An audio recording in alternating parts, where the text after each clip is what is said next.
Hello, all. This is Greg Zarko with my week 2 presentation on the early theorist, Max Weber and Frederick Taylor.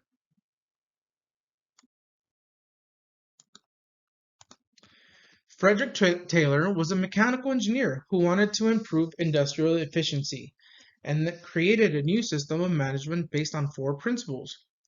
Those principles were scientifically study each part of the job and develop the best way to do it, select and train workers, provide detailed instructions and supervision of each worker in the performance of the worker's task, divide work almost equally between the managers and the workers, so that the managers could apply scientific management principles to planning the work and the workers actually perform the task. So in essence, managers would manage and workers would work. On page 36, Taylor states that the quarrels are the great exception, not the rule. But in my experience, people who have been given any type of power do not like to give it up easily. So, like a few others in this class, I served in the United States Army for 8 years, and because of that, I was able to start from the bottom and work my way up to a platoon sergeant. So, at the end of my 8 year career, I was in charge of 42 people, approximately. And the military is very much do as I say when I say it. Um, I knew that the mentality wouldn't translate very well to the civilian world, and I've tried my best to not carry it with me. But now that I work for a nonprofit agency, some of my duties have been quality assurance. And that's when another department needs help outside of my department. And I go help them out by making sure that their applications are correct, that they are filled properly, and nobody likes when an outsider comes into their department. And so I've had to come into certain situations and I've had to tell people that really I just need them to do their job at the basic level. Makes me kind of cringe a little bit, actually. Um, for example, my driver who was hired before me at times still likes to argue with me about which routes we should take or which what course of action we should take for the day, and ultimately the responsibility and the decision is mine.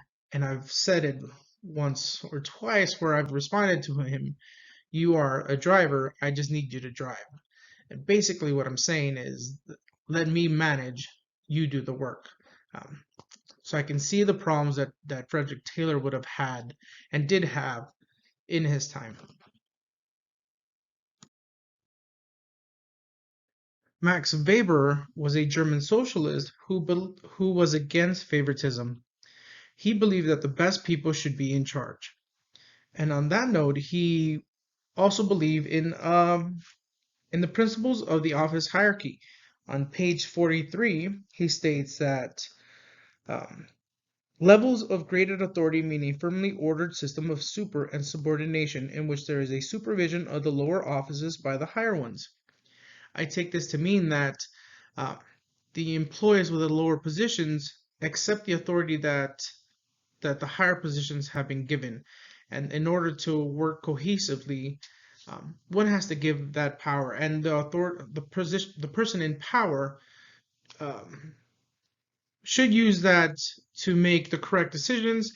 And once they leave that position, the power stays with the position, not the person. So overall, Max Weber actually had some pretty good points in my opinion.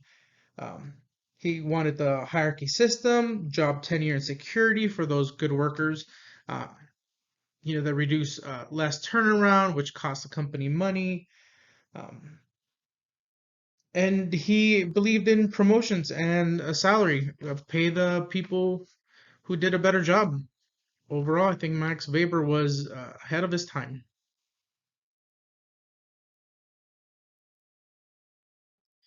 In conclusion, I spoke about Max Weber and Frederick Taylor, two theories who I believe I have a lot of similarities with in management style.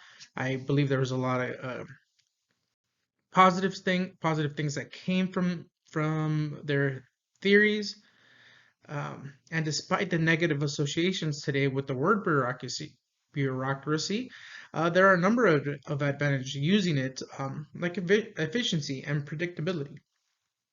So thank you for listening to my presentation. Um, Talk to you guys next week.